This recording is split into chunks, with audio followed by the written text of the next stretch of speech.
Au Sénégal, le programme et arguments s'affûtent notamment sur les questions économiques. En 2 semaines, les candidats ont déroulé les thèmes principaux de leur programme, tous axés sur l'économie et l'emploi des jeunes qui représentent 60% de la population du pays et souffrent d'un fort taux de chômage.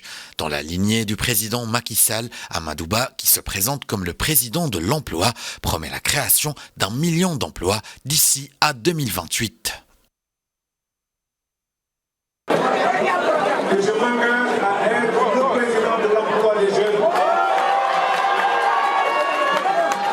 Je m'engage à consommer les acquis, à mettre en œuvre des programmes innovants.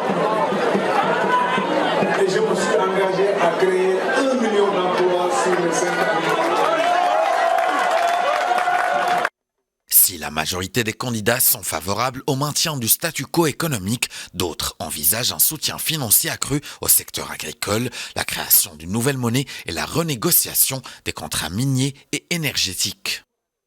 Reconstruire notre économie en relançant l'agriculture, l'élevage, la pêche, relançant tous les secteurs productifs. Moi, je ne fais pas partie de ceux qui pensent qu'on va construire le développement du Sénégal par le pétrole et le gaz. Le pétrole et le gaz sont un moyen, c'est tout. Mais on ne construira, on ne développera ce pays que sur la base de ces ressources humaines qui sont bonnes.